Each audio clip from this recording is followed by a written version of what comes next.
iOverlander, the app every overlander trusts, had a warning on this road: vehicles get blown over. The comments were interesting, to say the least. They said the road would flip our motorhome. But nobody mentioned the heat. Oh, you're still breathing, that's the main thing. I'm going to have to carry you, aren't I? Yeah. Go. So, we're Martin and Eileen, a British couple living full-time in our motorhome. And we're driving the Pan-American Highway through the Americas. Last week we left you in Oaxaca, and this week we're heading south towards Chiapas. The toll road is closed. Well, we're just getting Walter. We're just telling Walter he needs to be prepared. Because, as Martin says, the toll road's closed. So we have to go on the non-toll road to take one back down towards the coast. But this road is known as the Road of 1,000 Curves. A road of 1,000 curves! It's meant to be nice, beautiful scenery, but it's going to be a little bit tough on old Walter today.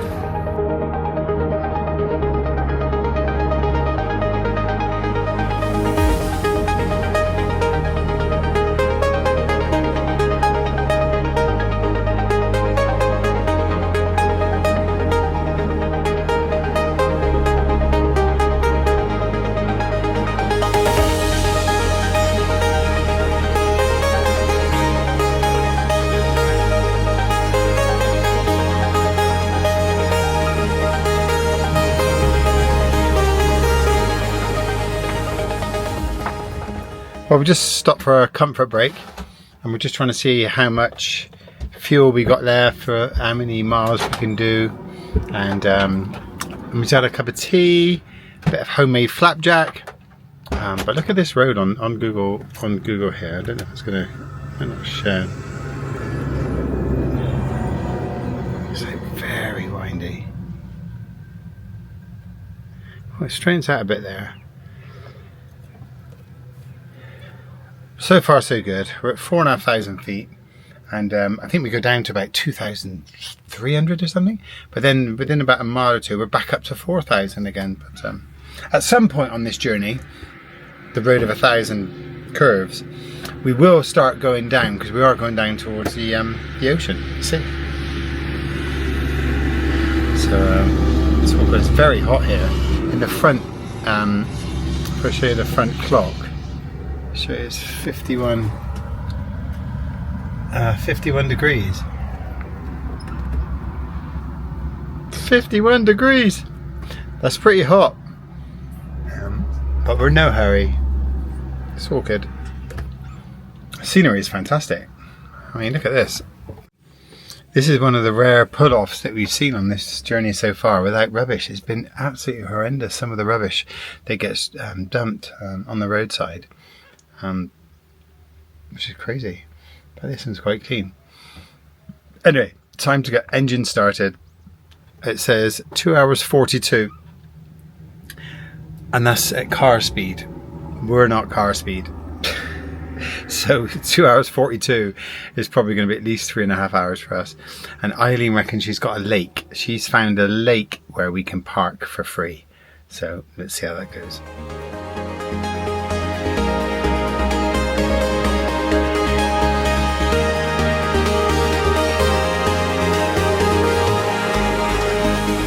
Well, there's a huge downhill section there, isn't it? I think we've gone down 1,800 feet there, just for miles and miles and miles. And the temperature gauge has gone right down, which is so cool. I feel as though I've done this turn at least 682 times. Yeah.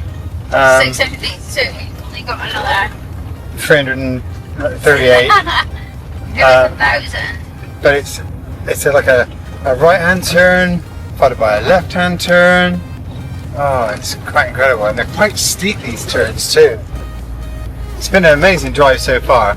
Not complaining. No, we're not complaining. A beautiful road. We could see for miles. But after a day full of bends, we found this.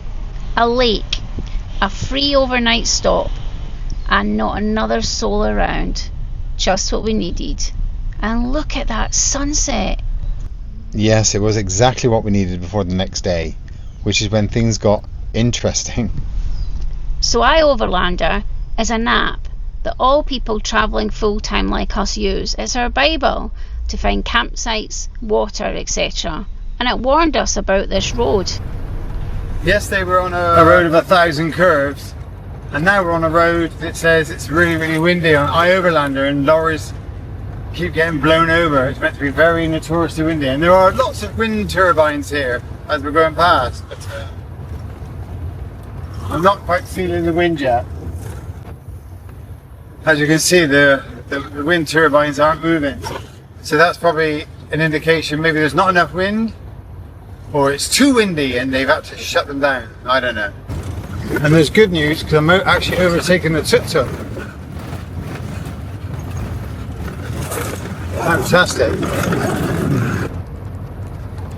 Eileen's keeping me on my toes. She's been reading out some comments on iOverlander about this road, and people have said it's absolutely atrocious for the wind, and they have actually witnessed lorries being getting tipped over by the wind, or just happened and stuff. So as you can see for the windmills, I mean, it's windy, but I don't think hopefully it's not famous last words, but hopefully it's not as windy today as it can be. Fingers crossed we get through it. Walter's 23 years old, and he is heavier than he looks. We felt the wind, but we were never in any trouble. I think we got a lucky day. This road journey today, it's taken us quite a long time, so we've had to stop at a little kitchen. Comedor. And we're trying our first... Sorry, chicken what? Oh, you got chicken in your teeth? I'll have to that again. We're trying our first mole.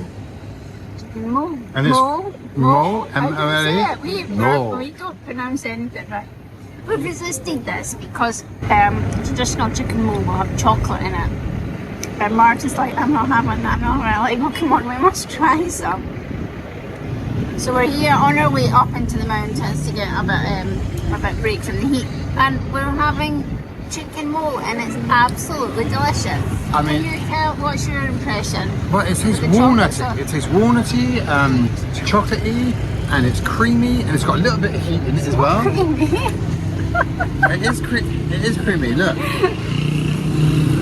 So with us both fed, we could head to our park up for the night, and our second national park for our trip, the Cañón del Sumidero. And we were parking right outside the park at the top of the city because we had a 5 a.m. start.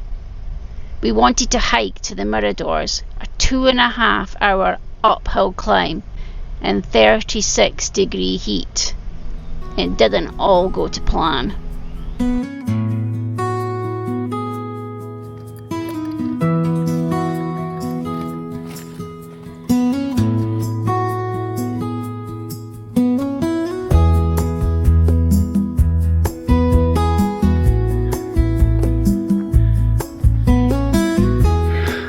It's nice enough at this time, isn't it? Yeah.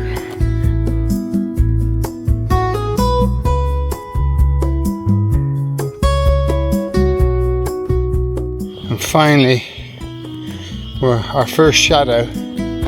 We're walking in the sun.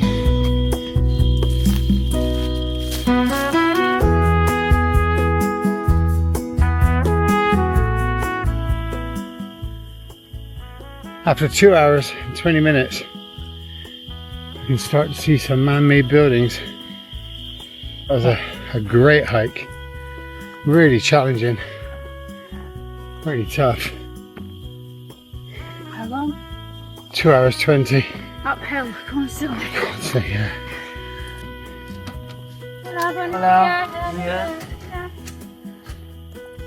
Alright, let's just see if all this huffing and puffing was this huffing and puffing worth the view? Wow, this is amazing! Wow. Look at this!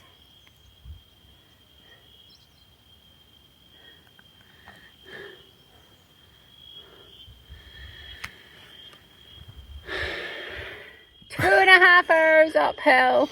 2.5 hours we got up at 5 o'clock, did a packed lunch, and then left at about 6:30 or something like that. Unbelievable. I mean, it was a tough climb. I'm not going to lie. 2,000 feet, but look at this view. Oh my goodness, it's just. And the thing is, what Eileen found out was that you can do boat tours up this river. It costs about £16 each. And you're supposed to see crocodiles and monkeys. Monkeys. But we just thought, nah, let's save 32 quid and let's walk up through the jungle, and it was for free. Early morning start, and if you leave that early, by the way, you don't have to pay the entrance fee. So we didn't even pay to come in. But we've been rewarded with such an amazing view. This is just incredible.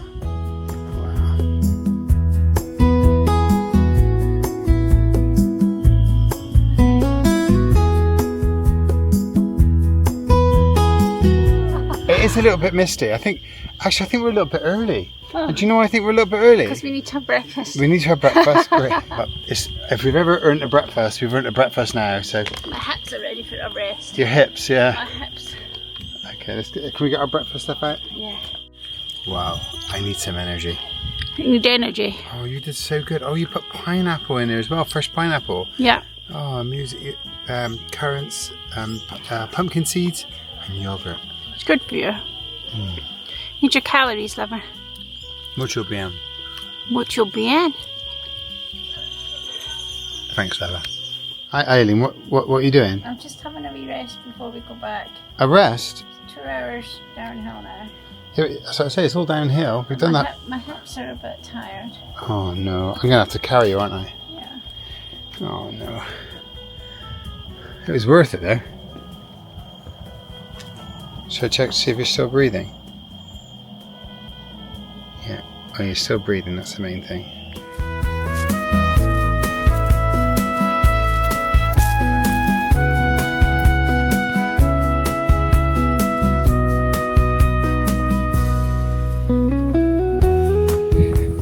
Well, we are feeling it now. The heat is incredible. It's got to be 36 degrees, I reckon. And on the last bit of downhill. I know what you're thinking. We moan about going uphill and we moan about going downhill.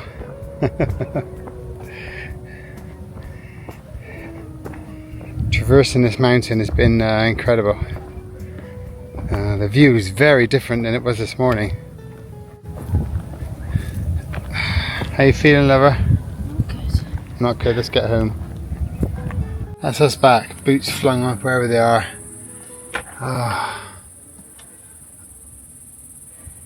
Eileen on the couch straight away, just trying to get her breath back. She needs some salt or something, or some more water. What she definitely needs not to do anything every next hour. Whoa, that was a big one.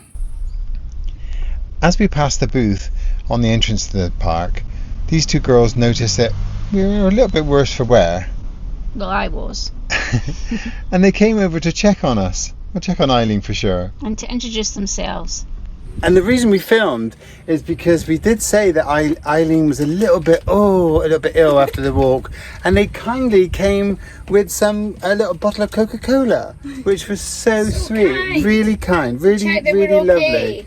And that's Mexico that's Mexico people all over. People are so lovely. Caring, so friendly, and very kind. So, Mexico. Yeah, Mexico. So muchas gracias. So, the road that was supposed to flip our motorhome didn't. The climb that was supposed to be too hard was hard, but we did it. And the one thing that actually got us was the 36-degree Mexican heat. Well, and the food. But that's next week's story. Because next week we head deeper into Chiapas. To Tanina, to Lagos de Montebello. And this is where everyone, and I mean everyone, said the same thing. Don't go. It's too dangerous. So of course, we went. So if you like this week's episode, please give us a like and leave us a comment. We love hearing from you. And subscribe so you don't miss next week's episode, because this is where it gets really interesting. Thanks for watching, everyone. See you next week. Okay, bye. Bye.